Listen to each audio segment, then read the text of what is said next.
Satu persatu akhirnya terungkap kejadian dari Void Century di masa lampau. Queen Lily of Alabasta merupakan salah satu pendiri dari 20 aliansi pemerintahan dunia. Namun, tampaknya pemerintahan dunia sepertinya menutupi akses informasi terhadap Ratu Alabasta ini dengan melakukan percobaan pembunuhan terhadap Raja Cobra. Jadi, akankah dengan kejadian ini, pemerintahan dunia akan mempercepat proyek mereka, yakni Great Cleansing terhadap orang-orang yang memang disinyalir akan mengungkit masa lalu sejarah kelam yang mereka miliki.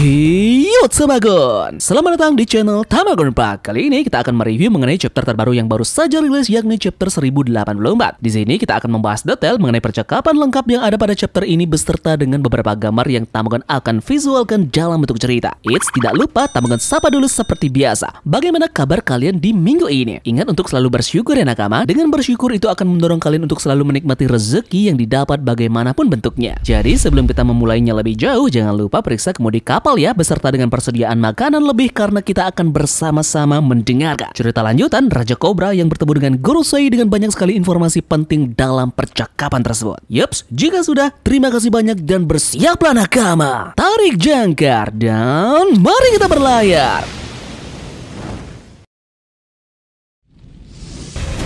One Piece Chapter 1084 kita kali ini diberi judul Percobaan Pembunuhan Tenryubito. Chapter ini akan mendapatkan color spread yang dimana terlihat gadis-gadis di semesta One Piece sedang bermain di pantai. Basah euy. Chapter dimulai dengan memperlihatkan lagi lanjutan cerita sebelumnya yang dimana merupakan flashback yang terjadi pada saat Sabo menceritakan kejadian yang sesungguhnya di Maria Joa bersama dengan Dragon dan juga Ivankov. Sabo ada di suatu ruangan yang dimana dia sedang menyerang salah satu penjaga kastil dengan kemampuan merah-merah yang dia miliki. Nah, di ruangan tersebut dia tidak sengaja bertemu dengan salah satu anggota Worst Generation, yakni Jewelry Bonnie. Bonnie berkata, "Kau Sabo bukan?" Sabo pun kaget bertemu dengan wanita ini di sini. Bonnie melanjutkan obrolannya. Dia bilang, "Aku pikir kita berdua mengejar hal yang sama, jadi mari kita lewati obrolan ringan ini." Mereka pun bersama-sama pergi ke suatu tempat dan di lorong perbincangan ini pun kembali berlanjut. Di sini mereka masuk ke tempat penjaga dan mencuri kunci penjara dari para budak. Sabo memulai perbincangan kembali. "Aku mendengar tentang Kumasan memiliki anak perempuan." Bonnie menjawabnya, "Aku selalu berusaha mengawasi aktivitas pasukan revolusioner. Itulah mengapa aku tahu kau bisa dipercaya. Aku akan menyerahkannya pada kalian untuk menyelamatkan tubuh dari ayahku." Mereka berdua pun menjauhi ruangan tersebut dan beberapa saat kemudian mereka pun didekati oleh burung gagak yang dimiliki oleh Karasu. Sabo ternyata sudah mendapatkan kunci yang diberikan oleh Bonnie dan sekarang kunci tersebut kembali dioper ke gagak dari Karasu. Sabo pun memerintahkan gagak ini, "Misi terselesaikan, berikan kuncinya dan beritahu Marley untuk mendapatkan Kuma dan yang lainnya. Kembali ke markas segera setelah mereka bebas." Gagak Karasu pun bertanya, "Bagaimana denganmu Sabo?" Sabo menjawab, "Aku akan berada tepat di belakangmu setelah aku selesai di sini. Jadi berhati-hatilah." Sabo kemudian menanyakan apakah langkah selanjutnya yang akan dilakukan oleh Bonnie. Bonnie bilang dia mau pergi ke Egghead untuk melihat apakah Vegapunk memiliki cara untuk memulihkan ayahnya. Jika dia tidak bisa, itu terpotong dengan tiba-tiba saja mendadak ada beberapa penjaga kastil curiga dengan adanya seseorang yang sepertinya memasuki kastil. Beruntung bagi mereka, dengan sigap mereka bersembunyi di atas lorong bangunan dan tidak diketahui oleh sang penjaga kastil. Sabo pun sempat menguping perbincangan dari para penjaga kastil ini. Penjaga kastil ini melakukan perbincangan. "Itu aneh, rasanya mereka lebih sedikit penjaga di sekitar sini. Kami terlalu sedikit untuk menjaga menara sebesar ini. Apakah semua orang harus melihatnya? Ruangan Phantom yang legendaris." Selanjutnya, Bonnie dan juga Sabo ini pun sudah keluar dari kastil dan ada beberapa percakapan di antara Sabo dan juga Bonnie. Bonnie berkata, "Egghead itu berada di dunia baru, jadi kita menuju ke arah yang berlawanan. Semoga sukses dalam pelayaranmu." Agak aneh ya melihat seorang revolusioner radikal bertindak begitu ramah padaku. Sabo bilang, "Kita berdua bertekad untuk menyelamatkan orang yang sama kan?"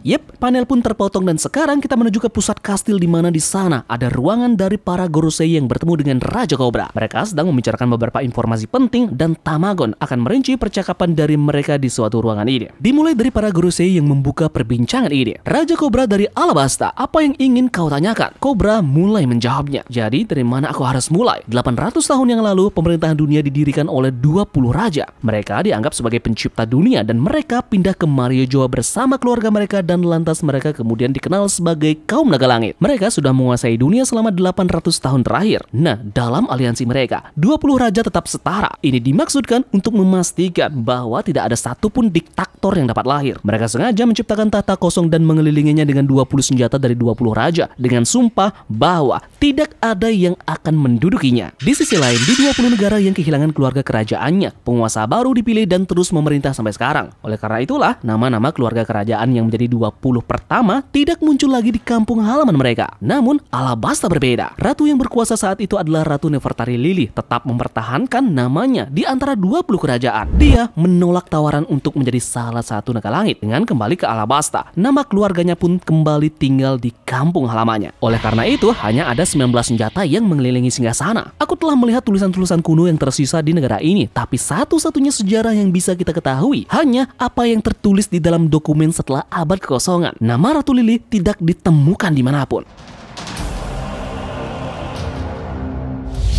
Dia tidak pernah kembali ke kerajaan Alabasta. Sejak saat itulah adik Ratu Lili memerintah Alabasta untuknya. Jadi, apakah ada yang kau ketahui tentang ini? Gorosei menjawabnya. Ini adalah cerita lama dari 800 tahun yang lalu. Benar bahwa keluarga Nefertari adalah satu-satunya penguasa yang tidak tinggal di sini. Tapi kami berpikir juga bahwa mereka kembali ke negara mereka. Tapi alasan dan keberadaan mereka tidak diketahui. Kami tidak memiliki cara untuk mengetahui masa lalu kuno. Jadi, maaf tentang itu. Kami tidak tahu. Raja Kobra kembali bertanya. Kalau begitu, apa artinya di? Para Gorosei ini pun menjawab, kenapa kau menanyakan hal seperti itu? Kobra melanjutkan, sebenarnya ada surat kecil darinya 800 tahun yang lalu. Itu telah diwariskan dari generasi ke generasi keluarga kerajaan. Yep, saat itu panel pun terpotong dan selanjutnya memperlihatkan apa yang terjadi di luar kastil. Di sana terlihat Bartolomeo Kuma yang tampak diperintah untuk menjerat sang putri duyung Shirahoshi menggunakan rantai yang diikatkan ke tubuhnya. Dan tentu pelaku yang memerintahkan Bartolomeo Kuma tersebut adalah sang kaum naga langit yang bernama Saint Carlos. Dia tampaknya kembali untuk membalaskan dendamnya karena sebelumnya di tempat yang sama dia tidak berhasil untuk tujuannya ingin menjadikan putri Shirahoshi sebagai budaknya. Saint Carlos berkata, "Yeps, aku akhirnya menangkap putri duyung raksasa. Aku ingin tahu apa yang dia makan. Aku akan mengantarmu ke kota setiap hari, dan jika kau tidak mendengarkanku, kau tidak akan tahu apa-apa selain rasa sakit." Shirahoshi pun masih merintih kesakitan dan meminta pertolongan. Nah, sesaat setelah itu, kita pun melihat pengawal dari Shirahoshi mendekat, yakni Fukaboshi. Dia berkata, "Bartolomeo Kuma, sungguh menyedihkan melihat seberapa jauh kau sekarang." Kemudian dia pun mengajak adik-adiknya, yakni Ryuboshi dan juga Manboshi, mencoba menghentikan kelakuan dari Saint Carlos. "Maafkan kami Shirahoshi, kami hanya memalingkan muka sejenak. Ayo pulang dan jangan pernah kembali ke tempat busuk ini." Bartolomeo Kuma pun bereaksi dengan menargetkan laser beam miliknya ke arah dari ketiga pengawal Shirahoshi ini. Namun alhasil pengawalnya berhasil untuk menghindari laser beam tersebut. Saint Carlos berkata, "Santai dulu nggak sih? Tangkap dia Kuma, tidak ada yang akan mengeluh jika kita menguburnya dengan uang. Di samping itu, mereka hanyalah ikan." Kejadian ini pun sontak dilihat oleh banyak orang, tidak terkecuali beberapa utusan dari negara lainnya seperti Rebecca, Leo dan juga Sai. Mereka bertiga terlihat tampak benar-benar kesal melihat kejadian tersebut. Sai pun meminta izin kepada Josgar, "Bisakah aku mukulnya sekarang?" Dia menjawab, "Baiklah, aku akan bertanggung jawab penuh. Tapi bangsawan sepertimu harus menahan diri." Alhasil yang terjadi adalah Sai dan juga Leo melakukan apa yang semua netizen inginkan. Mereka menjunjung tinggi hukum rimba. Hasilnya, tendangan dan pukulan dari mereka berdua tepat mengenai kepala dari Saint manusia laknat Carlos ini. Pada saat tuannya dalam keadaan terdesak dan juga diserang, tubuh dari Bartolomeo Kuma bereaksi dengan kembali menggunakan laser beamnya untuk melawan aksi dari pahlawan tadi. Namun tiba-tiba tubuh dari Kuma dipeluk dari belakang oleh salah satu anggota revolusioner, yakni Murley. Ia mencoba untuk membawa kabur Kuma melalui bawah tanah dengan kemampuan buah iblisnya. Dia berkata, "Ayo pulang bersama Kuma-san." Di sana juga muncul gagak dari Karasu yang memberitahu Murley tentang kunci yang dia dapatkan dari Sabo. Yeps, kita pun sampai di akhir panel chapter 1084 yang memperlihatkan situasi yang kembali terjadi di ruangan tempat kelima Gorosei dan juga Kobra sedang berbicara. Kobra melihat dengan mata kepalanya sendiri ada seseorang yang berjalan menuju ke arah tahta kosong yang dipercaya oleh 20 kerajaan merupakan tempat yang benar-benar sakral. Dan One Piece chapter 1084 pun ditutup dengan Im Sama yang menaiki tangga tahta kosong dan duduk tepat di atas singgasana tahta kosong tersebut. Im Sama berkata, "Lili."